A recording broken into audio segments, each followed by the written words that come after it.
2024 நிறைய முக்கியமான படங்கள் இருக்கு. ஆனா அதிக எதிர்பார்ப்பு கொண்ட ஒரு கம்பீரமான திரைப்படம் அமரன். ஒவ்வொரு ராணுவ வீரர்களுடைய குடும்பத்திலையுமே பல கதைகள், பேசப்படாத கதைகள் இருந்துகிட்டே இருக்கு.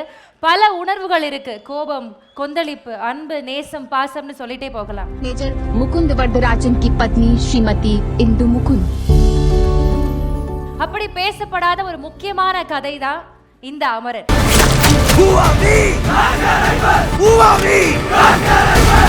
அமரன் படத்துடைய ஒரு தொடக்க உரையாடல் நிகழ்ச்சிக்கு உங்க எல்லாரையும் அன்போடு வரவேற்கிறேன்.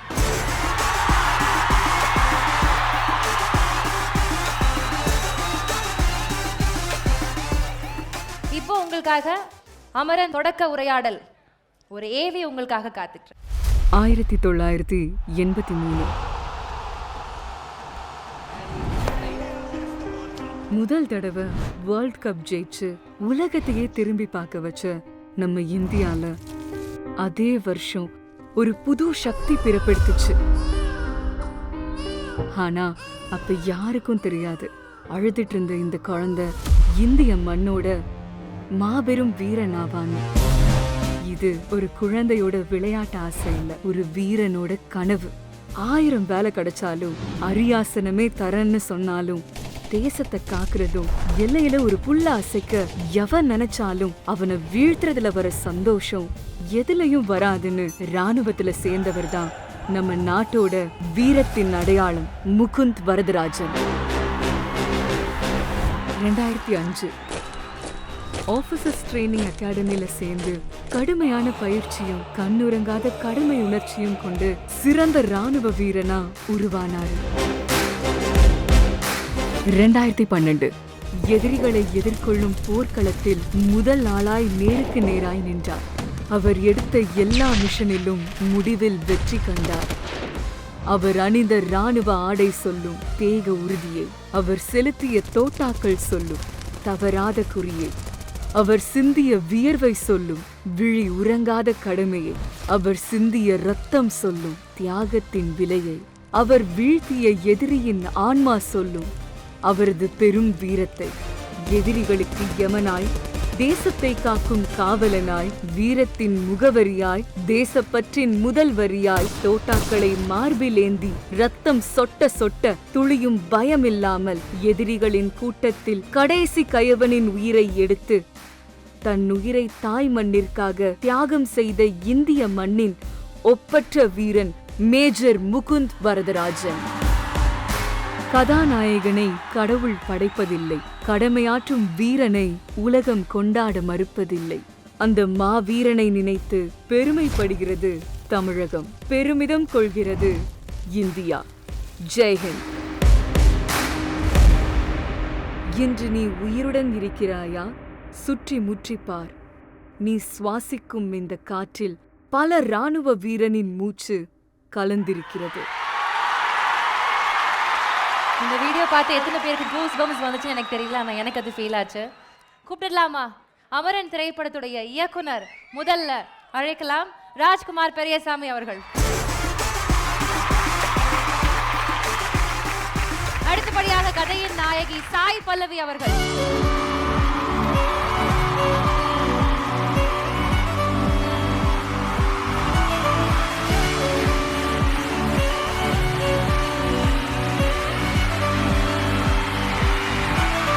அடுத்தபடியாக கதையின் நாயகன் சிவகார்த்திகேயன் அவர்கள்.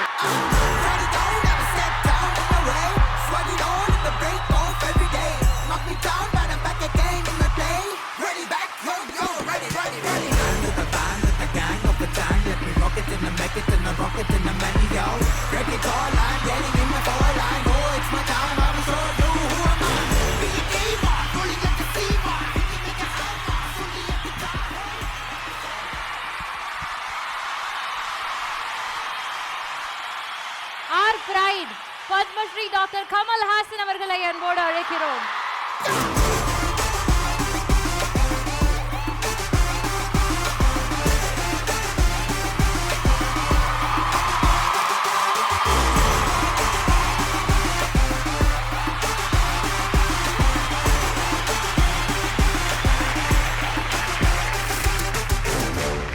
இவங்க கூட சேர்ந்து இப்போ ஒரு முக்கியமான நபரை நான் இன்வைட் பண்ண போறேன். மேஜர் முகுந்த் வரதராஜன் அவர்களுடைய நிஜ வாழ்க்கை கதாநாயகி இந்து ரிபேக்கா வர்கீஸ்.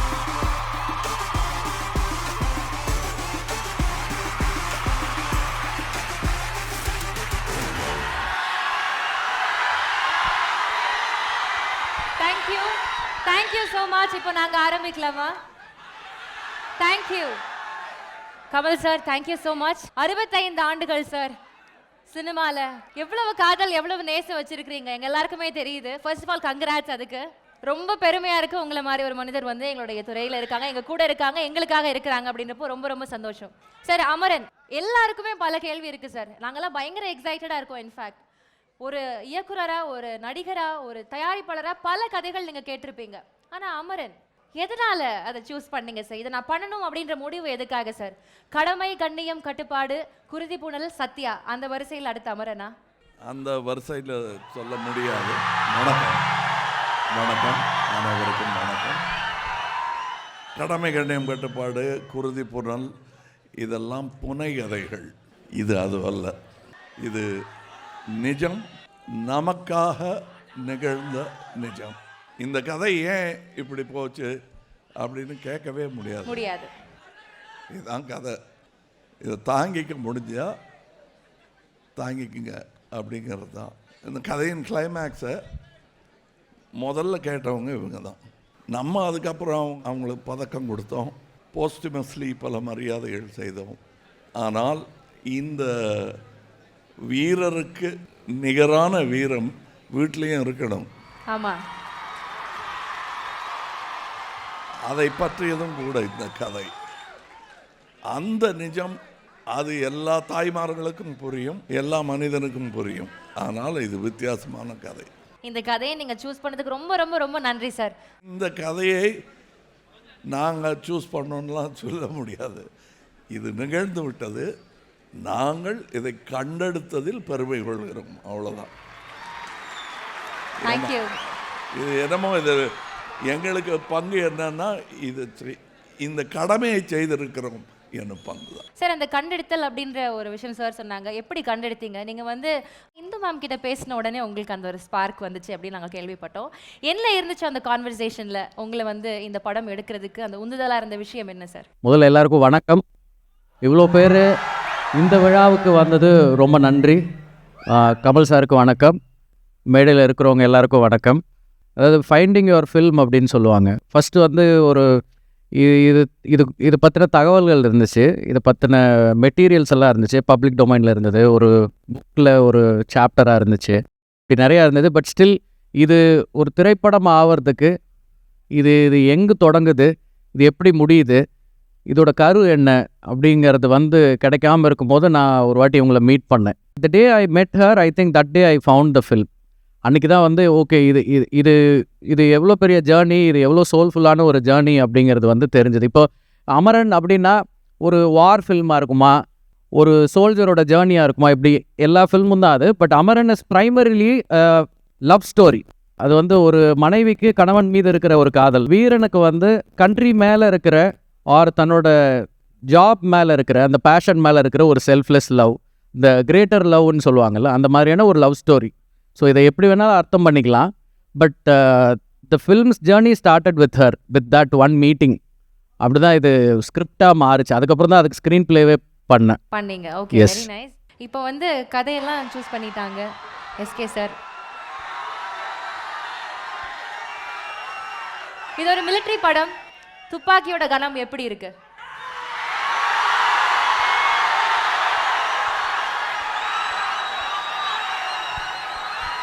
எல்லாருக்கும் வணக்கம். ஹலோ, நன்றி உங்களோட அன்புக்கும் கரகோஷத்துக்கும். துப்பாக்கி எப்போவுமே ரொம்ப ரொம்ப கனமானது. அதை கரெக்டாக ஹேண்டில் பண்ணணும். அதை வந்து முடிஞ்ச அளவுக்கு சிரத்தை எடுத்து மொத்த டீமும் பண்ணியிருக்கோன்னு நினைக்கிறேன். அதை தாண்டி எங்களுக்கு அந்த தைரியத்தை மொத்தமாக கொடுக்கறதுக்கு எங்களுக்கு உலக நாயகன் இருக்கார். ஸோ சார் சொன்ன மாதிரி இந்த கதையை நான் அப்படி தான் யோசிக்கிறேன். இந்த கதையை நான் தேர்ந்தெடுத்ததாக யோசிக்கல. இந்த கதை என்ன தேர்ந்தெடுத்திருக்குன்னு தான் நினைக்கிறேன். ஏன்னா என்னை பொறுத்த வரைக்கும் மேஜர் முகுந்த் வரதராஜன் அப்படின்றவர் ஒரு சூப்பர் ஹீரோ. அவருடைய நிஜ கதையை, அவர் வாழ்ந்த வாழ்க்கையை திரையில் சொல்கிறதுக்கு எனக்கு கொடுக்கப்பட்டிருக்க ஒரு வாய்ப்பு. எல்லா படமும் சின்சியராக செய்வோம். இந்த படம் எவ்வளவுக்கு எவ்வளோ அந்த சின்சியாரிட்டியும் தாண்டி என்ன கொடுக்க முடியுமோ அதை கொடுத்து பண்ண வேண்டிய பொறுப்பு இருக்குது. ஏன்னா ஒரு 2 பேர் அவங்க வாழ்ந்த வாழ்க்கை. ஒன்று மேஜர் முகுந்த் வரதராஜன் அவர்கள், இன்னொன்று இந்து மேம். இவங்க வாழ்க்கையே இதில் நம்ம ஸ்க்ரீனில் சொல்ல போகிறோன்னும் போது அது பெரிய பொறுப்பாக ஆரம்பத்தில் உணர்ந்தேன். அதை ரொம்ப சின்சியராக பண்ணுறதுக்கான எல்லா முயற்சியும் பண்ணியிருக்கோம். அது எப்படி இருக்குன்னு நீங்கள் பார்த்து தான் சொல்லணும். எனக்கு இந்த படத்தை பற்றி இன்னும் நிறைய சொல்கிறதுக்கு இருக்குது. பட் அது இப்போ அமரன் இன்ட்ரொடக்ஷன் இருக்கிறதுனால இது இந்த இன்ட்ரொடக்ஷன் லெவல்லே இருக்கட்டும்னு நான் யோசிக்கிறேன். Okay, thank you. Sai Pallavi ma'am, இப்போ நீங்கள்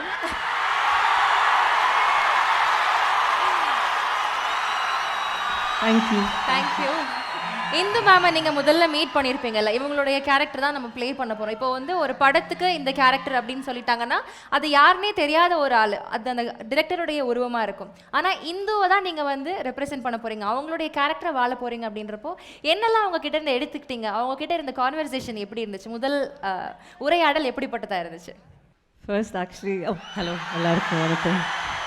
ராஜ்குமார் சார் எனக்கு நான் எப்போவுமே நரேஷன்ஸ் கேட்குறதில்ல, ஸ்கிரிப்ட் மட்டும் தான் படிப்பேன். அப்போ படித்த உடனே ஃபஸ்ட் எனக்கு டவுட் வந்துச்சு, இது எப்படி, because sometimes when you work with a big hero and commercial subject சடனாக நமக்கு யோசனை வரும்ல, இவ்வளோ கண்டென்ட் இருக்குது இதில், how maybe you'll take a bit of it, maybe you'll chop portions of it later, and sometimes it only அந்த front only on the actress வருமா. So அவர்கிட்ட ரொம்ப ஓப்பனாகவே கேட்டு விட்டுட்டேன், இது எப்படி, how do you have so much for her and what is the story about into. And that time he narrated the story to me, and that's when I realized that this is something that I think I'm blessed to play, and as an actor this will இது எனக்கு ஒரு பெரிய பாடம் விட ஒரு understanding about how to approach a script அப்படின்ட்டு இருக்குல்ல, அது எனக்கு இந்த படம் சொல்லி கொடுத்துச்சு.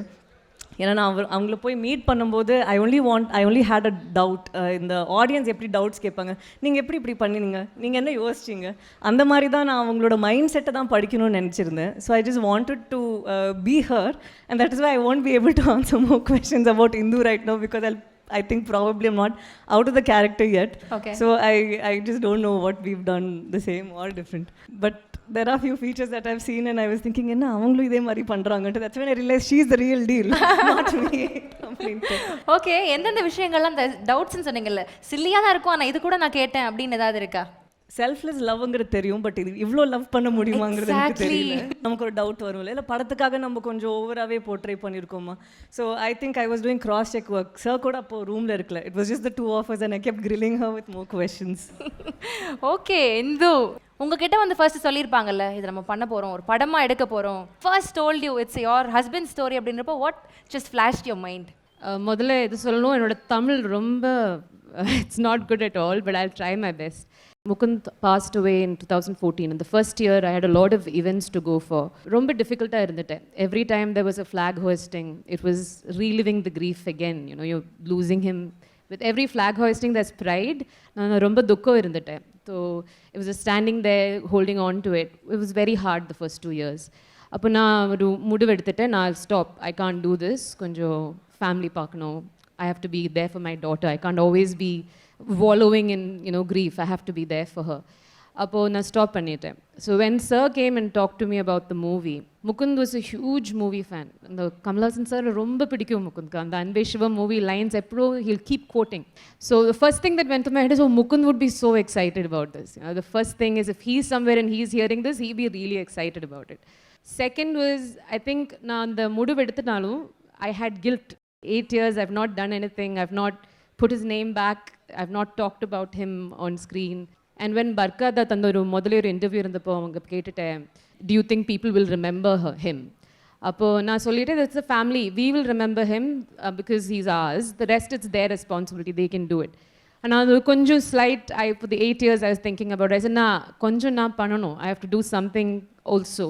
So when sir came and talked to me, I found that as an opportunity, almost like the universe is telling me, maybe it's time for you to do something more for him. So this is solely for Mukund. So one, I knew he was happy. Two, I found this as a place where this is the time I can bring him back to life. for me, for relive those moments for my family, for me, even though it's hard for all of us. So again, bittersweet. Randu irukku, sandosham irukku, dukkam irukku, and a lot of pride as well. So I am sure wherever he is smiling and he's excited, and I'm sitting right beside his hero, so I'm sure he's very excited wherever he is about this. Beautiful beautiful. Sorry to interrupt. இப்போ அவங்க பேசும்போதே உங்களுக்கு கேட்டிருக்கும், அவங்க முகுந்த் வந்து இப்போ present tense வச்சு இப்போ முகுந்த் பார்த்துட்டு இருக்காங்க. ஃப்ரம் தட் டே இப்போ வரைக்கும் that is how she things Mukund around right no, and this is how he'd feel right no. This is how. So I think that is something, I think that's beyond selfless love. You just proved it right here. Oh my God. I just love him. I think that's just how you love. Very nice. உங்களுடைய அன்பின் வெளிப்பாடு ரொம்ப நல்லா இருக்கு. அவர் சொல்ற ஏதாவது ஒரு particular வார்த்தை உங்களுக்கு கேக்குதா இப்போ?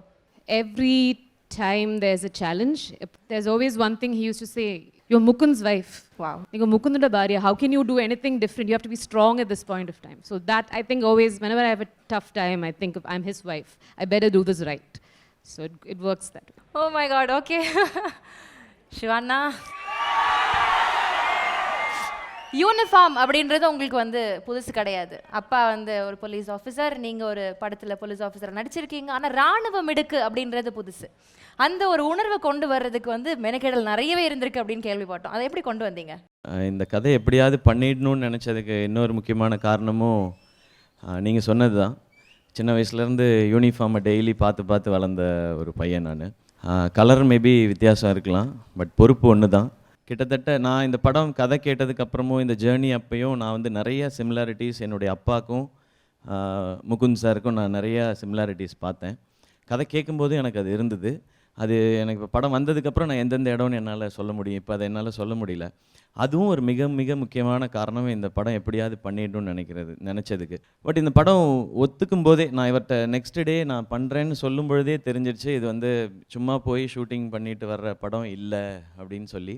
ஏன்னா நான் என்னுடைய ஸ்ட்ரென்த்ஸ்ன்னு சில விஷயங்கள் இருக்குது, அது எல்லாத்தையும் தூக்கி ஓரம் வச்சுட்டு வேறு ஒன்றா மாறி இந்த படத்துக்குள்ளே போகணும். அப்படி போனால் மட்டும்தான் இதுக்கு நம்ம செய்கிற ஒரு ஜஸ்டிஸ். பட் அதை தாண்டி இந்த கதை ஒரு பெரிய இன்ஸ்பைரிங் ஸ்டோரி. இது இந்த படம் பார்க்கும்போது செம்ம இன்ஸ்பைரிங்காக இருக்கும். நம்ம என்ன வேலையில் இருந்தாலும் சரி, நம்ம வேலையை எப்படி செய்யணுன்றது அந்த இன்ஸ்பிரேஷன் கதை கேட்கும்போதே கிடச்சிது. ஸோ அந்த யூனிஃபார்மை போட்டு நிற்கணும் அப்படின்றது வந்து அதுக்கு ப்ரிப்பேர் ஆக வேண்டியது. அந்த நாளுக்காக நான் வெயிட் பண்ணி தான் பண்ணேன். அது ரொம்ப முன்னாடியே ஆரம்பிச்சிட்டோம் இதோட ப்ராசஸை. எனக்கு இது வரைக்கும் அந்த மாதிரியான ஒரு ஒர்க் அவுட்டோ இல்லை டயட்டிங்கோ அதெல்லாம் எனக்கு பழக்கம் இல்லை.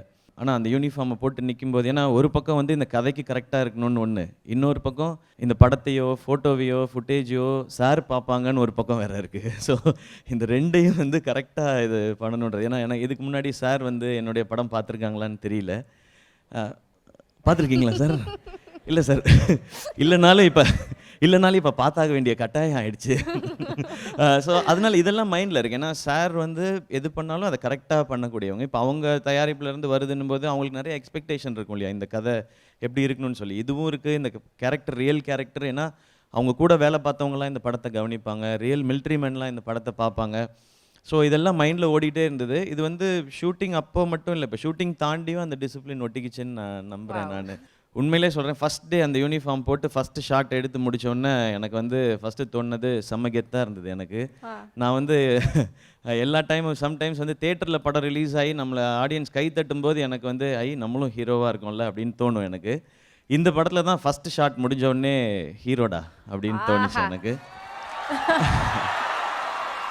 ஏன்னா என் செஸ்ட்டில் அந்த நேம் இருக்குது. நான் முகுந்த்ன்ற நேமோடு போய் அங்கே நிற்கும்போது வந்து அது ஒரு ரியல் லொக்கேஷன்லேயே ஷூட் பண்ணோம். சுற்றி மிலிட்ரி மேன். அதில் ஒரு பர்டிகுலர் ஷாட், டீசரில் வர ஷாட் இருக்குல்ல, ஹூஆவி அப்படின்னு கேட்குற அந்த போர்ஷன் இருக்குல்ல, அதோட சிங்கிள் ஷாட் எடுத்து முடித்தோடனே அங்கே சுற்றி இருக்க அவ்வளோ மிலிட்ரி மேனும் வந்து கை தட்டினாங்க. அதுக்கப்புறம் எங்களுக்கு நீங்கள் தமிழில் நிறையா பேசுனீங்க, எங்களுக்கு அந்த லாங்குவேஜ் புரியல, இருந்தாலும் எங்களுக்கு கூஸ் பம்ப்ஸ் அப்படின்னு சொல்லி சொன்னாங்க. ஸோ இதெல்லாம் ரொம்ப ரொம்ப இன்ஸ்பைரிங்காக இருந்தது எனக்கு. இது எல்லாத்தையும் ஆடியன்ஸ்க்கு கரெக்டாக கடத்தணுன்றது தான் நாங்கள் எடுத்துகிட்ட முயற்சின்னு நினைக்கிறேன். ஸோ நான் கஷ்டப்பட்டு ஒர்க் அவுட் பண்ணலாம் நான் சொல்லவே மாட்டேன். நான் ரொம்ப என்ஜாய் அப்படி தான் பண்ணணும். அதை ரொம்ப என்ஜாய் பண்ணுவேன். ஏன்னா ஆர்மி பீப்புள் அவங்க அங்கே காஷ்மீர்லேயோ இல்லை எங்கேனாலும் சரி, அவங்க படுற கஷ்டத்தை பார்க்கும்பொழுது நம்ம பண்ணது ஒன்றுமே இல்லை அப்படி தான் தோணுது அது. அண்ட் பட் அதுக்கு ஜஸ்டிஸ் பண்ணியிருக்கோன்னு நான் நம்புகிறேன். அண்ட் சாய் பல்லவியும் அதை ரொம்ப ரொம்ப சூப்பராக பண்ணியிருக்கிறாங்க. இந்து ரெபேக்கா வர்கீஸா வந்து இப்போ நம்மலாம் சொல்லுவோம்ல இந்த கேரக்டராக வாழ்ந்திருக்கோம் அப்படின்னு சொல்லி, பட் வெரி சின்சியராக சொல்லணும், நான் அவங்க அப்படி வாழ்ந்திருக்காங்க. ஏன்னா அவங்கள எனக்கு ஃபஸ்ட்டு பார்க்கும்பொழுது அவங்களையும் அவங்க டாட்டர் அர்ஷியாவையும் நான் ஃபஸ்ட்டு மீட் பண்ணேன். நான் அதிகம் பேசலை, ஏன்னா எனக்கு பர்சனலாக இருந்தது. எனக்கு எங்கள் அம்மா பார்க்குற மாதிரி என் அக்காவை பார்க்குற மாதிரி இருந்தது அவங்கள ஃபஸ்ட்டு பார்க்கும்பொழுது. இது யார் நடிக்க போகிறான்னு எனக்கு தெரியாது. அப்புறமா ஒரு நாள் ரொம்ப நாள் கழித்து தான் ராஜ்குமார் சொன்னார் இந்த மாதிரி சாய் பல்லவி நடிக்கிறாங்கன்னு சொல்லி. சூப்பர், அதுக்கு மேலே என்ன வேணும், இப்படி ஒரு கேரக்டர், இப்படி ஒரு ஆர்டிஸ்ட், இது போதுமே அப்படின்றது தான் தோணுச்சு. ஸோ எல்லோரும் அந்த கேரக்டருக்கு கரெக்டாக இருந்திருக்கோன்னு நான் நம்புகிறேன். ஏன் இந்துவையும் அவங்க மகளையும் பார்க்குறப்போ உங்கள் அம்மா அவங்க அக்கா பார்க்குற மாதிரி தோணுச்சு? ஏன்? ஆமாம், என் அப்பாவும் டியூட்டியில் இருக்கும்போது இறந்தவர் தான். அவர் வாருக்கு போல் ஃபைட் பண்ணல, பட் அந்த ஒர்க் ப்ரெஷர், ஸோ டியூட்டியில் இருக்கும்போதே இறந்து போனவர். சடனாக ஒரு நாள் வந்து இனிமேலேருந்து உங்களுக்கு அப்பா இல்லை அப்படின்னு சொல்லியாச்சு. ஸோ நான், அம்மா, அக்கா இப்படி தான் எங்கள் லைஃப் இருந்தது. எங்கள் அப்பாவுக்கு 50 வயசு, ஆனால் அர்ஷியாவுக்கு வந்து அவங்க அப்பா மேபி 30 இயர்ஸ் ஓல்டுன்னு நினைக்கிறேன் அவர் அந்த டைம். அப்போது வேறு எந்த கஷ்டத்தினாலும் சமாளிச்சிடலாம், நம்ம இந்த ஒருத்தர் இல்லைன்ற கஷ்டத்தை சமாளிக்கிறது இருக்குல்ல, அது ரொம்ப டஃப். அதனால் நான் அவங்கள்ட்ட நிறையா பேசிக்கல. ஸோ இவ்வளோ ஸ்ட்ராங்காக இருக்காங்கல்ல இவங்கள்ட்ட இருந்து இதையும் நம்ம கற்றுக்கணும். நம்ம இன்றைக்கி வரைக்கும் வந்து அதையே நினச்சிட்டே இருக்கோம், அதை தாண்டி போகிறதுக்கு அவங்கள்ட்ட இருக்கிற நல்ல விஷயங்களை எடுத்துக்கணும், இந்த மாதிரி நிறையா மைண்டில் ஓடிச்சு. ஸோ இந்த மாதிரி நிறையா எனக்கு சம்மந்தம் இருக்குது. நான் இந்த படத்தை இப்போ என் அம்மாக்கும் அக்காவுக்கும் காட்டுறதுக்கு வெயிட் பண்ணிகிட்ருக்கேன். ராஜ்குமார் சார், உங்கள்கிட்ட ஒரு கேள்வி. எல்லாருக்குமே தெரிஞ்ச ஒரு கதையாக இருக்குது முகுந்த் அவர்களுடைய வாழ்க்கையில் என்ன நடந்துச்சு அப்படின்ட்டு. ஒரு தெரிந்த கதையை ஒரு திரைப்படமாக எடுத்துகிட்டு கொண்டு போகணும், ஆனால் அதை எங்கள் எல்லாரும் எக்ஸைட் பண்ணுற மாதிரி நீங்கள் எடுக்கணும் அப்படின்றப்போ அது எவ்வளோ சேலஞ்சிங்காக இருந்தது உங்களுக்கு? ஃபர்ஸ்ட் ஆஃப் ஆல் இந்த படத்தை சூஸ் பண்ணும்போது எனக்கு ஒரு பெரிய ரெஸ்பான்சிபிலிட்டியாக பட்டுச்சு. ஏன்னா முதல்ல வந்து நம்ம வந்து இந்தியன் ஆர்மிக்குன்னு ஒரு கோட்பாடு இருக்குது. I think the best organised ஒரு டீம், ஒரு ஸ்ட்ரக்சர் அப்படின்னா இந்தியன் ஆர்மியை சொல்லலாம். ஸோ அதை நம்ம முதல்ல ரெப்ரசன்ட் பண்ண போகிறோம். அப்போது நம்ம இதில் என்ன மாதிரி களத்தை சொல்ல போகிறோம் அப்படிங்கிறது ரொம்ப முக்கியம். ஸோ ஒரு ஒரு ஒரு இன்டென்ஸ் கான்ஃப்ளிக்ட் இருக்கிற ஒரு ஜோனில் ஒரு ஆர்மியோடைய வேலை என்னவாக இருக்குது, அதில் அவங்க மக்களை எப்படி பார்க்கணும், ஸோ ஆர்மியோட பங்கு அங்கே என்னவாக இருக்குங்கிறது ரொம்ப பெரிய, அதை நம்ம கரெக்டாக ப்ரொஜெக்ட் பண்ணணுங்கிறதே ஒரு பெரிய ரெஸ்பான்சிபிலிட்டியாக இருந்தது. இது ஒரு பக்கம். இதுக்கப்புறம் ஒரு உன்னதமான ஒரு ரிலேஷன்ஷிப் இதில் வந்து இப்போ இவங்க இங்கே வந்ததுக்கு ஒரு ரீசன் இருக்குல்ல, இது ரொம்ப ரொம்ப முக்கியமான ஒரு கதாபாத்திரங்கிறதுனால தான் நம்ம இவங்களை இன்றைக்கி இங்கே வச்சு பேசிகிட்டு இருக்கோம். ஸோ இந்த ரிலேஷன்ஷிப்பையுமே அதான் அவங்களோட ஒரு இன்டர்வியூவில் கூட நான் படித்தேன்.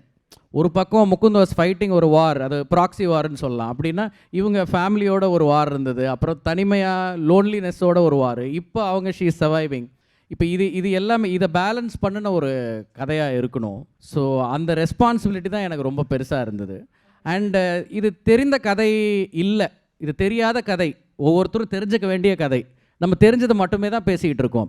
இப்போ நீங்கள் ஹோஸ்ட்டாக இருக்கீங்க, இப்போ நீங்கள் டு பிகம் அன் ஆங்கர் ஒரு ஜேர்னி இருந்திருக்கும்ல, டு பிகம் சிவகார்த்திகேயன் ஒரு journey இருந்திருக்குல்ல, to become Sai Pallavi ஒரு ஜேர்னி இருந்திருக்குல்ல.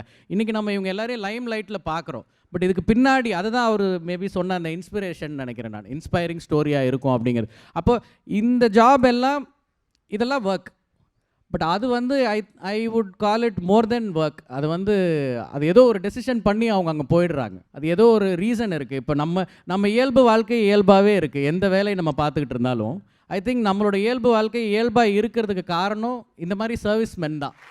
அதை நம்ம உணர்றதே இல்லை. ரோடு போட்டவங்களும் நம்ம யோசிச்சு பார்க்க மாட்டோம், டெய்லி கார் ஓட்டுவோம், பைக் ஓட்டுவோம் இல்லையா.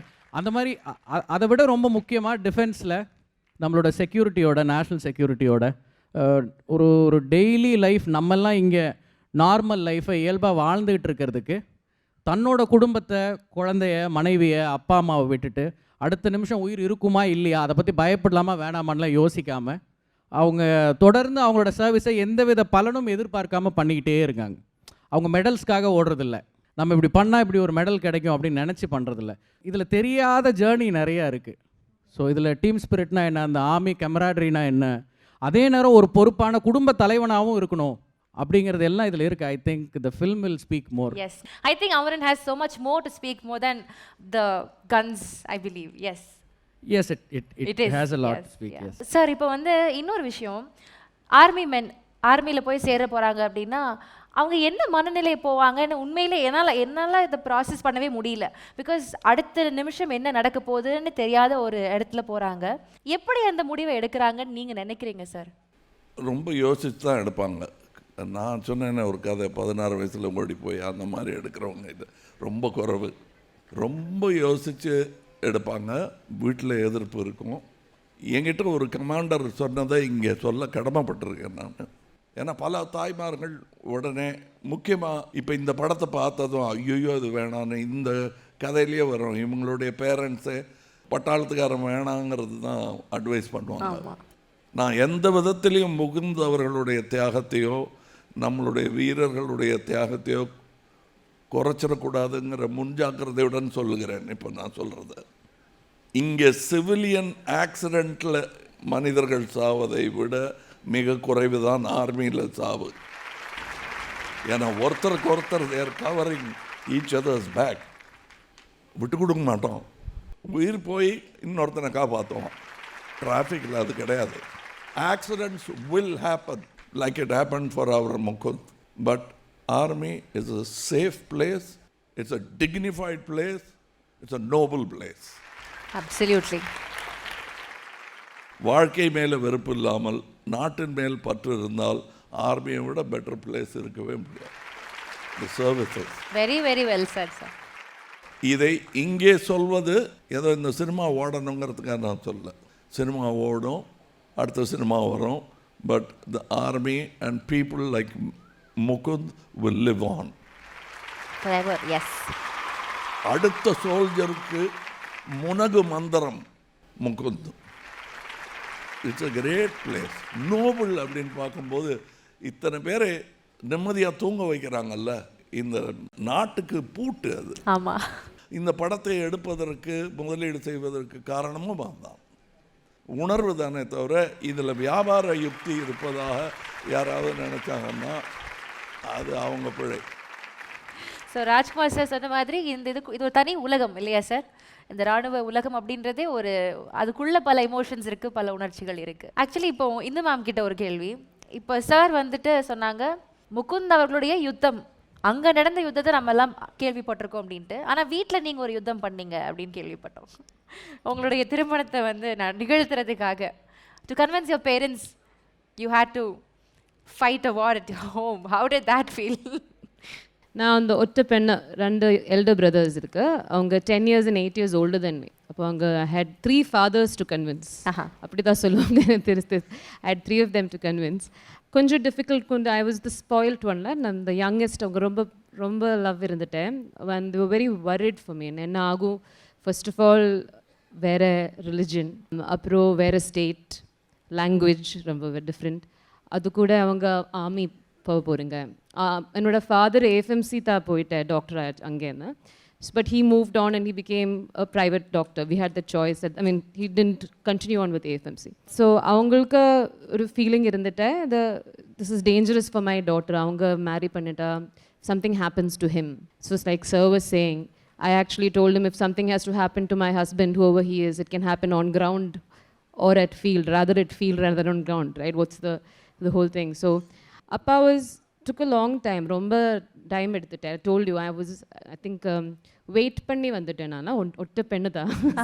So much faster. So they didn't want to let me go. First love, the maturity of first love, took a little while for them to be sure that we were mature enough to handle it. And I think the wait was good. The battle was hard, but the wait was good. It allowed both of us to grow. Eventually, because of another army man, my uncle who was in the Navy at that time, he came back home. சொல்லிட்டேன் முகுந்த் நல்ல பையன் தான், அவங்க he's doing really well in the army. Why have all of this confusion? Just marry, let them get married. கெட்டி கொடுக்க தீர்ந்து. It's just they're happy, they love each other. இதுக்கு அப்புறம் என்ன வேணும்? So he got okay with it. So you're right, the war was, you're right. There was a war at the field. And முகுந்தும் கொஞ்சம் 3 years எடுத்துட்டேன் என்னோட அப்பாவோட பேசுறதுக்கு. அதுக்கப்புறம் கொஞ்சம் மெச்சூர் ஆகிட்டேன். முதல்ல பேசுறது ரொம்ப it was not right. He just wanted to get married. அதுக்கப்புறம் 2 years அவங்களும் மெச்சூர் ஆகிட்டேன். Like I always say he was very introspective. அவங்களுக்கு நான் എന്നിൽ ഒരു തെറ്റുണ്ടെന്ന് തോന്നിയാൽ അത് ശരിയാക്കാൻ നോക്കും. He'll always try to be a better man once he understands that. So I think after his first interaction with my father, he realized he has to do a better job. So he went back to himself, worked on himself, talked to my uncle.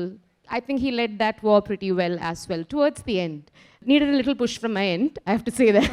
But towards the end, it worked out pretty okay. Yeah, we all had our personal wars to get through. Lovely. Mukund ஒரு side ஒரு இன்ஸ்பிரேஷனா, நீங்க ஒரு சைடுல ஒரு inspiring உமனா இருக்கீங்க. Lot of things to learn from you Indhu. Yes, thank you. Yeah. Sivan உங்ககிட்ட so வந்து இப்போ முகுந்த் அவர்களை பற்றின விஷயங்கள் உங்களுக்கு அன்வைல் ஆகிக்கிட்டே இருக்குது, தெரிஞ்சுக்கிட்டே இருக்கிறீங்க. என்னெல்லாம் ஆச்சரியங்கள் விரிஞ்சிச்சு உங்களுக்குள்ள? விரிந்த ஆச்சரியங்கள் என்ன? ஆக்சுவலாக இது சொல்ல நினைக்கிறேன். அவர் வந்து ஃபஸ்ட்டு கதை சொல்லணும்னு சொல்லி வந்தார் ராஜ்குமார் சார். அப்போ அவர் வந்து நான் ஒரு ஆர்மி பேஸ்ட் ஃபிலிம் வச்சுருக்கேன் அப்படின்னு சொன்னார். எனக்கு நிறைய ஐடியாஸ், இது இந்த மாதிரி இருக்கும், இந்த மாதிரி இருக்கும், இந்த மாதிரி. அவர் எந்த கதை பண்ணாலும் என்கிட்ட டிஸ்கஸ் பண்ணுவார். அவருடைய ஃபஸ்ட் ஃபிலிம்லேருந்து அவர் வச்சுருக்க மோஸ்ட் ஆஃப் த ஸ்டோரிஸ் எனக்கு தெரியும். ஸோ இந்த படம் எப்படி இருக்குன்னு கேட்கலான்னு சொல்லி இந்த கதை கேட்கும்பொழுது நமக்கு ஆர்மின்னா ஒரு ஐடியா இருக்குல்ல, அது எல்லாத்தையுமே உடைக்கிற மாதிரி இந்த படம் இருந்துச்சு. அது வந்து எதுவும் அது எங்கேயோ நடக்குது, யாருக்கோ நடக்குது, என்னமோ நடக்குது, இது எல்லாத்தையுமே உடைச்சி சார் சொன்ன அதுதான், இங்கே நம்ம எல்லோரும் சந்தோஷமாக இருக்கிறதுக்கு அவங்க என்ன எக்ஸ்ட்ரீமுக்கு போகணும் அப்படிங்கிறது தான் இந்த படம் கதை கேட்டு முடிக்கும்போது இருந்தது. அவர் சொன்ன ஒவ்வொன்றுமே வந்து அவங்க எடுக்கிற டெசிஷன்ஸ், அவங்க டீமாக எப்படி இருக்காங்க, அவங்களுடைய லைஃப் என்ன, இங்கே ஃபேமிலி எப்படி மேனேஜ் பண்ணணும், அது ரொம்ப கஷ்டம். அதுவும் அந்த காலகட்டத்தில், இன்றைக்கி டெக்னாலஜி இன்னும் பெட்டராக இருக்குது, இது வந்து இன்னும் ஒரு 10-15 இயர்ஸ் முன்னாடின்னும்போது அப்போ இன்னும் சிரமம் தான் அது. அப்போ இது எல்லாத்தையும் எப்படி பேலன்ஸ் பண்ணி ஒருத்தர் இருந்திருக்காங்க. இது வந்து எங்கேயோ யாருக்கோ நடக்கிற கதை இல்லை, நம்ம ஆள் ஒருத்தர், நம்ம ஃபேமிலியிலேருந்து ஒருத்தர், அவருக்கு அவங்க ஃபேமிலி, நீங்கள் சொன்னது கரெக்ட், அவங்களும் ரொம்ப இன்ஸ்பைரிங்கான ஒரு பர்சனாலிட்டி. இதுவும் கதையில் இருந்தது. ஒருத்தருக்கு ஒருத்தர் எப்படி சப்போர்ட் பண்ணணும் ஒரு வேலையில் அப்படின்றதெல்லாம். ஏன்னா இன்றைக்கி வந்து நம்ம எல்லோரும் ரொம்ப கம்ஃபர்டபுளான ஒரு இடத்துல இருக்கோம். இப்படி இருக்கும் பொழுதே வீட்டுக்குள்ளே வந்து நிறையா சண்டை போட்டுக்கிறோம் ஈஸியாக. பட் இவ்வளோ டஃப்பான ஒரு ஜாபில் இருக்கவர் வந்து கரெக்டாக அண்டர்ஸ்டாண்ட் பண்ணி, அவரும் வந்து அவ்வளோ தூரத்தில் இருந்தாலும் இவங்களுக்கான அட்டென்ஷனை கொடுத்துன்றது, இந்த மாதிரி நிறையா இன்ஸ்பிரேஷன் இந்த கதைக்குள்ளே இருக்குது. எனக்கு நான் இந்த படம் தீபாவளிக்கு வருதுன்னு சொல்லும்பொழுது நான் யோசிச்சது அதுதான். இந்த படம் பார்க்கும்பொழுது ஆடியன்ஸ் வந்து ஒன்றே ஒன்று மட்டும் மைண்டில் வச்சுக்கிட்டா போதும், இன்றைக்கி நம்ம தீபாவளியை சந்தோஷமாக கொண்டாடிட்டு இருக்கிறதுக்கு எங்கேயோ யாரோ உயிரை விட்டுட்டு தான் இருக்கிறாங்க பார்டரில் அப்படின்றது மட்டும்தான். அதை இந்த படம் ரொம்ப தெளிவாக உணர்த்தும். இது வந்து வெறும் சண்டை, ஒரு 2 பேர் சண்டை போட்டுக்கிட்டாங்க, ஒருத்தர் இன்னொருத்தரை கொண்டாங்க, அது இல்லவே இல்லை. அது ஒவ்வொரு மனிதனுடைய உணர்வு, இவங்க 2 பேருடைய வாழ்க்கை, இவங்களை சுற்றி இருக்க கேரக்டர்ஸோட வாழ்க்கை, இது அத்தனையும் இது நடந்த உண்மையை அப்படியே சொல்கிறோம் அப்படின்றது மட்டும்தான். இது எல்லாமே இந்த கதையில் நான் கேட்டேன். எனக்கு அவர் கதை சொல்லி முடித்தோன்னே நான் உடனே ஓகே சொல்லலை, நான் நாளைக்கு சொல்லவா அப்படின்னு சொல்லி கேட்டேன் நான். ஏன்னா நான் எப்போவுமே ஒரு கதை கேட்ட உடனே நான் டெசிஷன் எடுக்க மாட்டேன், எஸ் நோ ரெண்டுமே உடனே சொல்லவே மாட்டேன் நான். பட் இந்த கதை மட்டும் என்னை அன்றைக்கி நைட்டு தூங்கவே விடலை. எனக்கு நிறைய தாட்ஸ், இவர் எப்படி, இந்த ஃபேமிலி இப்போ எப்படி இருக்காங்க, நம்ம ஃபேமிலி எப்படி இருந்தோன்னு சொல்லி என்னை ரொம்ப டிஸ்டர்ப் பண்ணிடுச்சு இந்த கதை. நான் அவர்கிட்ட நெக்ஸ்ட் டேவே கூப்பிட்டு நான் இந்த படம் எப்படியாவது பண்ணணும் அப்படின்னு நான் சொல்லிட்டேன் நான். அதுதான் இந்த கதை ஏற்படுத்திய தாக்கம். ஸோ அமரன் வந்து ஒரு இராணுவ வீரனின் வாழ்க்கையை பதிவு பண்ணுற படம், போரை பதிவு பண்ணுற படம் இல்லை, வாழ்க்கை அவருடைய அனைத்தையும் பதிவு பண்ணுற படமாக இது இருக்கும். சாய் பல்லவி மேம், இப்போ இந்துவா இந்த கேள்வி நான் உங்ககிட்ட கேட்குறேன். இந்துவா நீங்கள் இருக்கிறீங்க அப்படின்னா முகுந்த் கிட்ட எந்த கேள்வி நீங்கள் கேட்கணும்னு ஆசைப்படுவீங்க? இதை நான் எப்படியாவது முகுந்த் கிட்ட கேட்டிருப்பேன், when I am Hindu I would definitely ask this to him அப்படின்னா என்னவா இருக்கும்? ஃபோனை ஃப்ரெண்டு மாதிரி பார்க்குறாங்க. ஆமாம், நீங்கள் எல்லா கொஷனுக்கு ஏன்ப்பா நிஜ இந்துவை பார்க்குறீங்க? இல்லை, இப்போ நீங்கள் கேட்ட கேள்வி கூட முகுந்த் எங்கேயாவது பதில் கொடுத்தா நல்லாயிருக்கும் அப்படின்னு தான் இருக்குது. I think she has every conversation with him in every situation. I think they grown up together and sometimes long distance ரிலேஷன்ஷிப்பில் I think we'll develop that feeling. No, அவங்க என் கூட இருக்காங்க, நம்ம இப்படி பேசிகிட்டு இருக்கோம், அண்ட் இட்ஸ் பிகம் ஒரு வே ஆஃப் லைஃப்னு நான் நினைக்கிறேன். ஸோ ஒரு விஷயத்துக்கு போய் பேசணுன்ட்டு இல்லை, எப்போவுமே ஒரு உரையாடல் நடந்துட்டு தான் இருக்கு. Lovely lovely. இப்போ வந்து முகுந்த் அவர்களுடைய காதல், வீரம், தியாகம், இந்த 3ல் எது உங்களுக்கு வந்து ரொம்ப பிடித்த ஒரு விஷயம், இல்லைன்னா ஆச்சரியப்படுத்துகிற ஒரு விஷயம் என்னவா இருக்கும்? ஒரு பேட்ரியாட்டிசம். அவர் எந்த அளவுக்கு நம்ம new ways in which we have to protect, new ways in which will have to eliminate some sort of trouble நமக்கு வர்றதுக்கு, ஐ திங்க் அந்த ஒரு தாட் இருக்குல்ல. ஏன்னா எப்போவுமே as I think from what I've seen இந்த ஃபிலிம், சம்டைம்ஸ் வீல் சே அவங்க senior சொல்கிறத நம்ம பண்ணணும் அந்த மாதிரி இருக்குல்ல. But there are few people who will go beyond that and say இல்லை, let's do this and then let's make it work. I think he had that in him and he had that flame. And but I think his love for the nation and for army was so much that they would think that this is the right voice that's coming out of this person. So that's how I feel about it. I might be wrong, so just say it. Okay. So that's how I think I love him for what he has for army. Lovely. ஒவ்வொருத்தங்களும் என்னை ஆச்சரியப்படுத்துறீங்க, உங்களுடைய பதில்கள் எல்லாம் அப்படி இருக்கு. Yes, Kamal sir, colonel Vinoth அவர்கள் வந்து இந்த படத்துக்கு மிகப்பெரிய ஒரு சப்போர்ட் சிஸ்டம். எஸ்.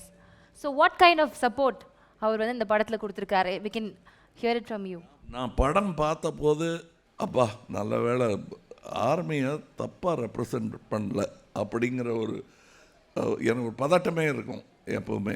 அது நீங்கள் காரணமாக இருந்தவர். மற்றபடி அதை ஸ்பாட்டில் இருந்து அனுபவித்தவங்க இவங்க 2 பேர் தான். நம்ம இப்போ வெஸ்டர்ன் ஃபிலிம்ஸ் பார்க்குறோம், அதெல்லாம் இந்த மாதிரி ஒரு எக்ஸ்பர்ட்ஸு வந்து உக்காந்துருப்பாங்க. இப்போ பேட்டன்னு ஒரு படம் பார்க்குறோம், அது மாதிரிலாம் தமிழில் எடுக்கலையேங்கிற வருத்தமெல்லாம் எனக்கு உண்டு. தின் ரெட் லைன் ஒரு படம் அதில் எவ்வளோ ரிசர்ச் பண்ணுறாங்க நடிகர்களும் சரி, இயக்குநர்கள், டெக்னீஷியன்ஸ் எல்லாருமே. இதில் நாங்கள் வந்து ஸ்டண்ட் வந்து கொஞ்சம் ஜாக்கிரதையாக பண்ணுங்க, சினிமா ஸ்டண்ட் மாதிரி வந்துடக்கூடாதுன்னெலாம் சொல்லி தான் நான் அனுப்பிச்சேன். ஆனால் அதை நிகழ்த்து காட்டுவதற்கு இராணுவமே எங்களுக்கு துணையாக இருந்தது. அதில் முன்னோடியாக இருந்தது கர்னல். Must be thanked.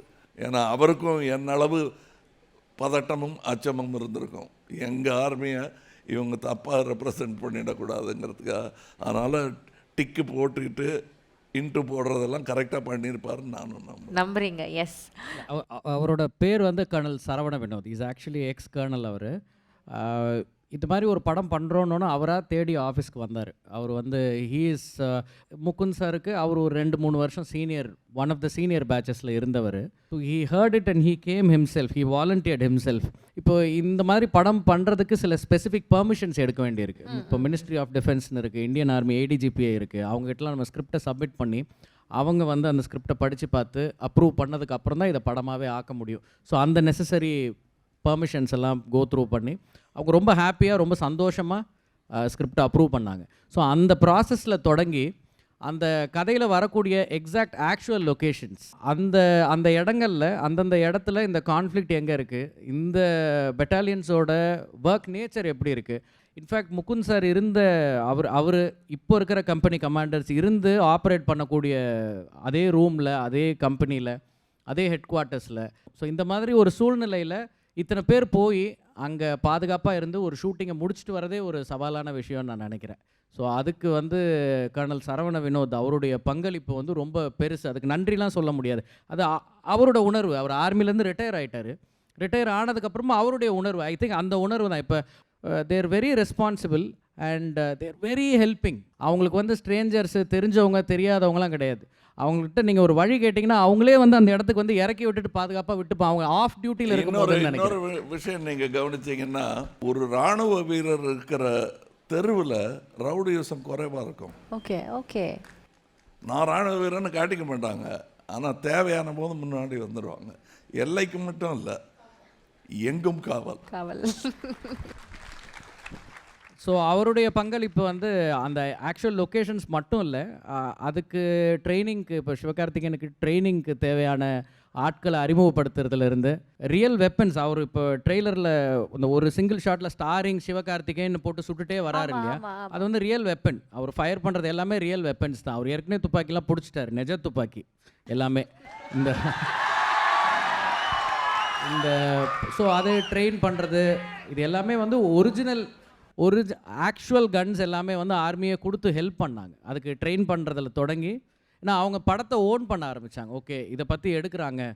இது ஹிந்திலையும் இந்த மாதிரி, இப்போ ஹிந்தியில் படங்கள் வந்திருக்கு, பட் இந்த மாதிரி ஒரு யூனிட்டை பற்றி இப்படி டெய்லி ஆக்சுவல் ஆர்மியில் நடக்கிற ஒரு கதை வந்திருக்கான்னு எனக்கு தெரியல. எப்போவுமே அது பாஸ்ட்டை பற்றி இருந்திருக்கு, 71 வாரை பற்றி இருந்திருக்கு, கார்கில் வாரை பற்றி இருந்திருக்கு, ஆர் 65 நடந்த விஷயங்கள் பற்றி வந்திருக்கு. இன்றைக்கி டே டு டே நடக்கிற, இப்போ 2014 இந்த கதை முடிஞ்சிருது, பட் ஸ்டில் இன்றைக்கும் இது மாதிரி விஷயங்கள் தொடர்ந்து நடந்துக்கிட்டே இருக்குது. ஓகே, அதை வந்து அவங்க ஒரு பெரிய விஷயமா எடுத்துகிட்டு வந்து அங்கேயே நின்று ஹெல்ப் பண்ணி கொடுத்தாங்க. ஸோ அது எல்லாத்துக்குமான தொடக்க புள்ளி அந்த பெர்மிஷன்ஸ், அந்த லாஜிஸ்டிக்ஸ் எல்லாம் எங்களுக்கு பண்ணி கொடுக்கறதுக்கு இருந்தவர் வந்து colonel Saravana Vinod. Okay. And இன்னொன்று இதில் கமல் சார் பற்றி நான் சொல்லியே ஆகணும். இப்போ இவங்கெல்லாம் ஆர்மியில் அந்த ஆர்கனைசேஷனில் ஸ்ட்ரக்சரில் இருந்தவங்க. இப்போ சிவாவுக்கு வந்து அவர் வந்து இந்த கதையை அவர் ஒரு விதமாக பார்க்குறாரு, தன்னோட தந்தையோட பொருத்தி பார்த்துக்கிறாரு. அது தவிர அவருக்கு வந்து இப்போ நான் இதில் இந்த 2 பேர்கிட்டையும் போனதுக்கே ஒரு காரணம் இருக்குது. இப்போ அவர்கிட்ட கதை சொல்கிறதுக்கு முன்னாடி இந்த கதையை அவர்கிட்ட கொண்டு போனதுக்கு ஒரு காரணம் இருக்குது. நீங்கள் அவரோட சோஷியல் மீடியா பேஜஸ் எடுத்து பார்த்தா every August 15th or Jan 26th வந்து ஒரு கொடி குத்தி ஒரு ஃபோட்டோ இல்லை ஒரு போஸ்ட் வந்து போடுவார். ஸோ அவருக்கு அந்த உணர்வு இருக்குது. அப்புறம் எப்பயோ பேசும்போது எனக்கு அவர் சொன்ன ஒரு சம்பவம் மேஜர் சரவணன் பற்றி, அவரோட அந்த மரியாதை நிகழ்வு ஒன்று ட்ரிச்சியில் நடந்துச்சு. அதுக்கு அவர் போனது, லைனில் நின்று போனது, அப்போ ஹி மஸ்ட் பி 14-15 இயர்ஸ் இருக்கும்னு நினைக்கிறேன் அவருக்கு. ஸோ அந்த உணர்வு அவருக்கு இருந்தது. அதே மாதிரி சார் வந்து சார் இப்போ நான் சொன்ன அந்த ஆஃபீஸர்ஸ் ட்ரைனிங் அகாடமியில் சார் ஹஸ் அண்டர்கான் ட்ரைனிங். அது வந்து அப்போ ஓடிஎஸ்ன்னு சொல்லுவாங்கன்னு நினைக்கிறேன். இப்போ அகாடமி, அப்போ ஓடிஎஸ். அதில் ஹார்ஸ் ரைடிங்லேருந்து எல்லா ட்ரைனிங்கும் சார் பண்ணியிருக்காரு. அந்த அப்புறம் அந்த ஒரு கமாண்டோ, இந்தியன் ஆர்மியில் இருக்கிற கமாண்டோக்கான கோர்ஸ் என்னெல்லாம் இருக்குமோ அந்த கோர்ஸ் வந்து சார் ஆலவந்தான் படத்துக்காக ப்ரிப்பேர் பண்ணாங்க. ஸோ அது வந்து மேக்கிங்லலாம் அப்போ ஐ திங்க் ஆலவந்தான் படம் தான் முதல்ல மேக்கிங் ஃபுட்டேஜ் போட்ட படம்னு நினைக்கிறேன். அது எல்லாம் பார்க்கும் போதே ரொம்ப ஆச்சரியமாக இருந்தது. So army knows Kamal Haasan sir and his spirit for the army. அது ஒரு பெரிய உதவியாக இருந்தது. நம்ம எங்கேருந்து வரோம், யாரை ரெப்ரசன்ட் பண்ணுறோம், யார் இந்த படத்தை எடுக்கிறாங்க, எந்த கம்பெனிலேருந்து வரோங்கிறது காஷ்மீர் வரைக்கும் தெரிஞ்சுது. And everywhere they responded immediately. So I think இதெல்லாம் ஒரு அமைப்பாக இந்த படத்துக்கு இந்த கதையே தன்னை அமைச்சிக்கிச்சுன்னு நினைக்கிறேன். வேண்டிய ஆட்கள் எல்லாரையும் தேர்ந்தெடுத்து அதுவாக ஒரு அமைப்பாக எடுத்துக்கிச்சு. ஐ திங்க் படம் பார்க்கும்போது இது எல்லாத்துக்கும் நீங்கள் அர்த்தம் பண்ணிக்க முடியும்னு நினைக்கிறேன். இட் ஜஸ்ட் ஹேப்பன்ட் பியூட்டிஃபுல்லாக அமரன் அப்படின்ற ஒரு படமாக வந்து நிகழ்ந்திருக்கு. ரொம்ப சந்தோஷம். இப்போ நீங்கள் சொன்னீங்கல்ல சார், அதில் எனக்கு ஒன்று கேட்கணும். அவர் சொன்ன கதையை வந்து பார்வையாளராக வந்து இப்படி நடந்திருக்கு, இப்படி கேட்டிருக்கு, கன்ஸ் எல்லாம் ரியல் கன்ஸ் அப்படின்னு.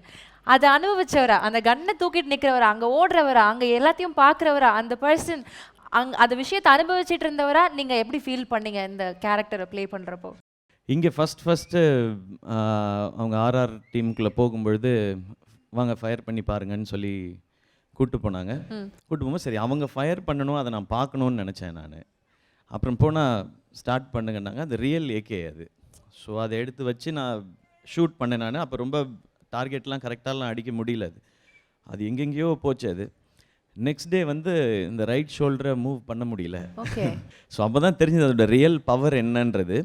இந்த எஜுகேஷன் எங்கே யூஸ் ஆகுதுன்னா, நீங்கள் படத்தில் ஷூட் பண்ணும்போது சும்மா இப்படி வச்சுட்டு கன்னை வச்சு ஷூட் பண்ண முடியாது. அன்றைக்கி அந்த ஷோல்டர் பெயினுக்கு அப்புறம் நான் எப்போ வச்சாலும் இதை ரொம்ப ஸ்ட்ராங்காக வச்சுப்பேன். அந்த கன்னை ரியலாக ஷூட் பண்ணுறோமோ பண்ணலையோ, இந்த மாதிரி இதில் சின்ன விஷயங்கள். எனக்கு மும்பையில் கூப்பிட்டு போய் பேசிக்காக வெப்பன் ட்ரைனிங் கொடுத்தாங்க. இப்போ கன்னை எடுத்தாலே இப்படி ஹோல்ட் பண்ணுன்றது அது எந்த அளவுக்கு மைண்டில் மெமரி ஆகிடுச்சுன்னா, இப்போ முருகதாஸ் சார் படம் ஷூட் பண்ணும்போது அதில் வேறு சிலர் வந்து கன்னை பிடிச்சிருந்தாங்க. அவங்க சும்மா அப்படி கேஷுவலாக பிடிச்சிருந்ததை என்னால் அக்செப்ட் பண்ணிக்க முடியல. நான் ஒரு ரியலாக ஒரு ஆர்மி பர்சன் மாதிரி அப்படிலாம் பிடிக்கக்கூடாது. ஒரு நிமிஷம் இருங்க, இப்படி பிடிங்க, இப்படி கரெக்டாக இப்படி வைங்க, இப்படி தான் நிற்கணும், நீங்கள் ஒரு கமாண்டர் தானே, நீங்கள் இப்படி தான் நிற்கணும்னு. அங்கே அசிஸ்டன்ட் டைரக்டர்லாம் கேட்குறாங்க, சார் அமரனா சார் அப்படின்றாங்க. எஸ் அப்படின்னு சொல்லி. ஸோ அது வந்து ஒரு மசில் மெமரியாக இருந்தது. இப்போ அது கிட்டத்தட்ட அது டிஎன்ஏக்குள்ளே போயிடுச்சுன்னு நினைக்கிறேன். அந்த மாதிரி இருக்குது. இது அவங்களோடய சேர்ந்து ட்ரெயின் பண்ணி படத்தில் பண்ணும்பொழுது ஒரு பாயிண்ட்டுக்கு மேலே நம்ம கன்னை ஹேண்டில் பண்ணுறோம் அப்படின்றதெல்லாம் தாண்டி அவங்க சொல்லும்பொழுதே அதான் சொன்னாங்க, உங்களோட இன்னொரு கை மாதிரி அது ஆயிடணும், அப்படி நீங்கள் யூஸ் பண்ண பழகணும் அப்படின்னு சொன்னாங்க. அதெல்லாம் வந்து ஒரு பாயிண்ட் வரைக்கும் தான் கன்று ஹேண்டில் பண்ணுறோன்றதெல்லாம். அதுக்கப்புறம்லாம் அதுவும் ஒரு பார்ட் தான் நமக்கு. ஆமாம்.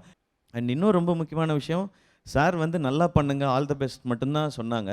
அவங்க நினச்சிருந்தா 1 hour கிளாஸ் எடுத்துருந்துருக்கலாம், இதை இப்படி தான் பண்ணணும்னா. நான் நினைச்சேன் சார் ஏதாவது அந்த நம்பிக்கையில் விட்டாங்க. அதுதான் இன்னும் ஜாஸ்தி பொறுப்பு ஜாஸ்தி ஆச்சு. நீங்கள் இது பண்ணும் இது பண்ணும் இது பண்ணும் இது பண்ணுன்னு சொல்லி தான் நம்ம லிஸ்ட் எடுத்து டிக் பண்ணி அப்படி ஒரு மெக்கானிக்கலாக போயிருந்திருப்போம். நல்லா பண்ணுங்க அப்படின்னு சொல்லி அமுச்சிட்டாங்க. ஸோ அதுதான் இன்னும் ஜாஸ்தி ரெஸ்பான்சிபிலிட்டி ஆகிடுச்சு. இந்த படத்தை பொறுத்த வரைக்கும் ஒரு கேரக்டர் அப்ரோச் பண்ணுன்றது என் கூட நடித்த அத்தனை பேருக்கும் ட்ரைனிங் கொடுத்தாங்க. ஸோ நாங்கள் ஒரு 10 பேர் சேர்ந்து தான் ட்ரைனிங் எடுத்துட்டோம் ஆஸ் எ டீம். நீங்கள் கேட்டீங்க முகுந்த் சாரோட காதலா வீரமா தியாகமான்னு சொல்லி, அதை தாண்டி ஒரு பெரிய ஆட்ரிபியூட் அவருக்கு இருக்குது. அது நான் படம் பண்ணும்போது பார்த்தேன். அவர் he is a true leader. அது இந்த படத்தில் ரொம்ப எவிடெண்ட்டாக இருக்கும். அதனால ஒரு டீமாகவே தான் நாங்கள் ட்ரைனிங் எடுத்துக்கிட்டோம். ஒன்றாவே தான் இருப்போம், ஒன்றாவே தான் சாப்பிடுவோம். ஷூட்லேயும் சரி, அதில் இருக்க எல்லாமே வேறு ஸ்டேட்லேருந்து நடிக்க வந்தவங்க. அதில் யாருமே வந்து இவங்க வந்து இந்த ரோல் பண்ணுறாங்க அப்படி கிடையாது. நாங்கள் ஒரு டீம். ஸோ ஷூட் முடித்தாலும் ஈவினிங்கும் நாங்கள் ஒன்றா தான் இருப்போம். ட்ராவல் பண்ணும்போது, ஷூட் முடிக்கும்போது எல்லாரோடையும் ஒன்றா தான் இருப்போம்.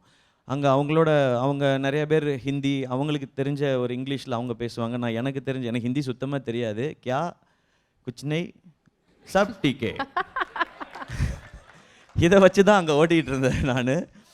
அதே மாதிரி காஷ்மீர்னு சொல்லும்போது, நான் காஷ்மீர்னு சொன்னோன்னே நமக்கு வந்து ஃபஸ்ட்டு தோணுனது புது வெள்ளை மழை அப்படிலாம் அப்படிலாம் இல்லை. மலை மேலே மட்டும் பனி இருந்துச்சு, வேற எங்கேயும் பனி இல்லை. ஜூன் ஜூலைலாம், ஆகஸ்ட் மாதம்லாம் இது என்ன மெட்ராஸா இல்லை காஷ்மீரா என்ன ஒரு எனக்கு ஒன்றும் புரியலையா, அந்த மாதிரிலாம் இருந்துச்சு. பட் ரொம்ப அழகான ஒரு ஊர். நான் இப்போ தான் ஃபஸ்ட் டைம் காஷ்மீருக்கு போகிறேன். அந்த டெரெயினில் ஷூட் பண்ணுறதே ரொம்ப டஃப்பான ஒரு ப்ராசஸாக தான் இருந்துச்சு. அது டீமாக எல்லாருக்கும் அண்ட் சாய் கேமராமேன் அவராக இருக்கட்டும் அண்ட் அவங்க டீமாக இருக்கட்டும் எல்லோரும் சேர்ந்து தான் இதை பண்ணியிருக்கோன்னு தான் நான் பிலீவ் பண்ணுறேன். ஸோ இந்த படம் நிறையா கற்றுக் கொடுத்துருக்கு. அது இந்த படத்தை தாண்டியும் எனக்கு லைஃப் லாங் பயன்படுற மாதிரி நிறையா விஷயங்களை சொல்லி கொடுத்துருக்கு. அது துப்பாக்கி ஹேண்டில் பண்ணுறது உட்பட. ஓகே. ஸோ எல்லாருடைய கொலாபரேட்டிவ் ஒர்க் அமரன் அப்படின்றது தெரியுது. கமல் சார், தயாரிப்புக்கு யாரெல்லாம் அவங்க கூட இணைந்துக்கிட்டாங்க சார்? டீம்னு சொல்லிட்டு இருந்தாரு. எப்படி ஆர்மியில் நிறையா பேர் ரகசியமாக பின்னாடி வேலை பார்த்துட்டு இருக்காங்களோ, இதுக்கு பின்னாடி நிறைய டீம் இருக்குது. முக்கியமாக ராஜ்கமல் ஃபிலிம்ஸ்னு சொல்கிறது வந்து ஒரு 4 எழுத்து மாதிரி இருக்கும், 5 எழுத்து மாதிரி இருக்கும். பட் அதுக்கு பின்னாடி உழைத்து விட்டு சென்றவர்கள், இன்றும் உழைத்து கொண்டிருப்பவர்கள். இப்போ கிட்டத்தட்ட 50 படங்களை நெருங்கி விட்டது ராஜ்கமல்.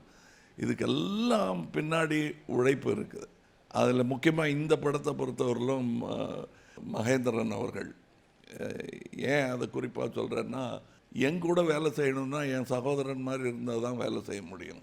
இதுக்கு முன்னாடி நிஜமாகவே என்னோட கூட பிறந்தவர் தான் வேலை செஞ்சிட்டு இருந்தார். அவருங்க தான் ஈடு கொடுக்க முடியும். என்னுடைய ஆர்வத்தை கட்டுப்படுத்தவும் கூடாது, ஆனால் அதை ஜாக்கிரதையாக பார்த்துக்கிட்டும் இருக்கணும். ஏன்னா நஷ்டத்தில் முடிஞ்சிடாமல் இருக்கிறதுக்கான எல்லா பாதுகாப்பையும் அவர்கள் நல்க வேண்டி இருக்கும். அப்படி பல படங்களாக இப்போ எங்க கூட செஞ்சிட்ருக்கிறவர் வந்து மகேந்திரன் அவர்கள். அவருக்கு என்னன்னா இன்னொரு போஸ்ட்டுக்கு வந்திருக்கார். அவர் என்னுடைய சகோதரருடைய போஸ்ட்டை அவருக்கு கொடுத்துருக்கீங்க. ப்ரொடியூசர் போஸ்ட்டை நான் அவருக்கு கொடுத்தேங்கிறத விட இதுதான் நிஜம். இதுக்கப்புறம் நான் வந்து கணக்கு பார்க்குறதோ அல்லது கரெக்டாக போகுதான்னு கேட்க வேண்டிய அவசியமே கிடையாது. உறவு அப்படின்னு ஆன மாதிரி அது ஆயிடுச்சு. அதனால் கணக்கெல்லாம் அவர் பார்ப்பார். என் பேராசையெல்லாம் நான் சொல்லிக்கிட்டே இருப்பேன். அதை நிகழ்த்தி காட்ட வேண்டியது இவங்களோட. அதில் என்ன இடைஞ்சல் வந்தாலும் அதை எங்கிட்ட கொண்டு வர்றது, வென்ற பின் வந்து செய்தி சொல்லுவாங்க. கம்பராமாயணத்தில் வர்ற அந்த கண்டேன் சீதையை தான், சீதையின்னா ராமர் பதறிடுவாரா. அப்புறம் என்னாச்சுன்னு நான் ஃபஸ்ட்டு நல்ல செய்தியை சொல்லிடணும். கண்டேன் அப்படின்னா பார்த்துட்டாருன்னு அதுக்கப்புறம் சீதையை சொல்லிக்கலாங்கிற மாதிரி எனக்கு வர்ற செய்திகள் எல்லாம் நல்லவை முதலில் வரும். அது எப்படி நல்லதாச்சுங்கிற கதையை அப்புறமா நிதானமாக சொல்லுவாங்க. அது மாதிரி நல்ல கதைகள் நிறைய கேட்டிருக்கேன். அதில் ஒரு கதை தான் இந்த அமரன் படம் நிறைவு பெற்ற கதையும். இவர் ஒன்று சொன்னார், என்கிட்ட ஒன்றுமே சொல்லலைன்னு. சில பேர்கிட்ட சொல்லாமல் இருக்கிறது பெட்ரு. ஏன்னா அவங்க கண்ணை பார்த்தா தெரியும் நேர்மை இருக்குன்னு, அவங்க பார்த்துவாங்க.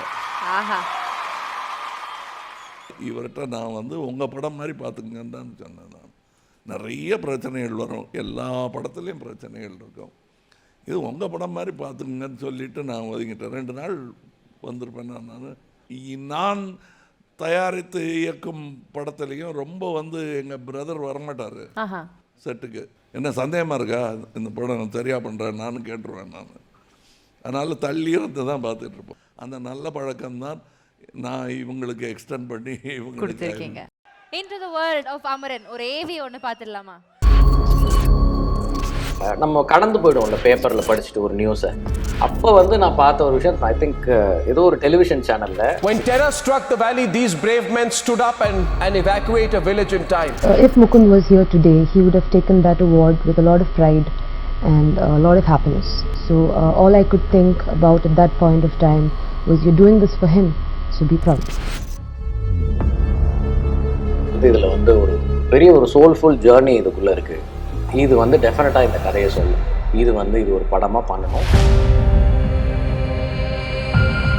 மேலே மேலே ரிசர்ச் பண்ணும்போது இதில் இருக்கிற களம் இருக்குல்ல, இந்த களம், இவர் ஒர்க் பண்ணுற ஒரு பர்டிகுலர் ரெஜிமெண்ட், அதுக்கப்புறம் இவர் பர்மனெண்ட்டாக ஃபைனலி போய் இருந்த ரெஜிமெண்ட், அதுக்குன்னு ஒரு கேரக்டர் இருக்குது. ஸோ மெனி திங்ஸ் வருது.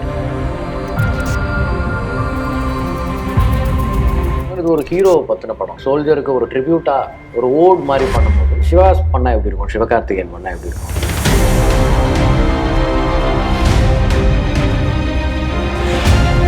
இது காஷ்மீருக்குள்ளே தான் ஷூட் பண்ண முடியும். அது காரணம், இது காஷ்மீருக்குள்ளே நடக்கிற இஷ்யூஸை பேஸ் பண்ண படம் இது.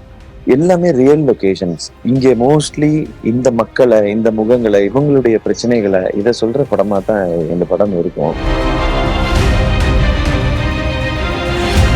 மேஜர் முகுந்த் வரதராஜன் சார் எந்த கம்பெனியில இருந்தாரோ, சீட்டா கம்பெனி அவருடைய கம்பெனி, அங்க அதே இடத்துலயே அவர் தங்கியிருந்த ரூம், அவர் தங்கியிருந்த இடம், அந்த இடத்துலயே நாங்க ஷூட் பண்ணோம். Hindu, that is also a very important character in the film. அவங்க வந்து ரொம்ப ஸ்டாய்க்னு சொல்லுவாங்க, ஒரு மன உறுதின்னு சொல்லுவோம்ல நம்ம தமிழ்ல, அந்த மாதிரி ரொம்ப மன உறுதி படைத்த ஒரு பெண். ரொம்ப ரொம்ப ரொம்ப டஃப்பான ஒரு ஃபிலிம் இன் ஆல் ஆஸ்பெக்ட்ஸ். எல்லாரும் போடுற எஃபர்ட் என்னன்னா, great man major Mukund sir அவருடைய ஸ்டோரி எடுத்திருக்கோம். இது ஃபர்ஸ்ட் எங்களுடைய கடமை, இது அவருக்கான ட்ரிபியூட்டா இருக்கணும் அப்படின்றதான்.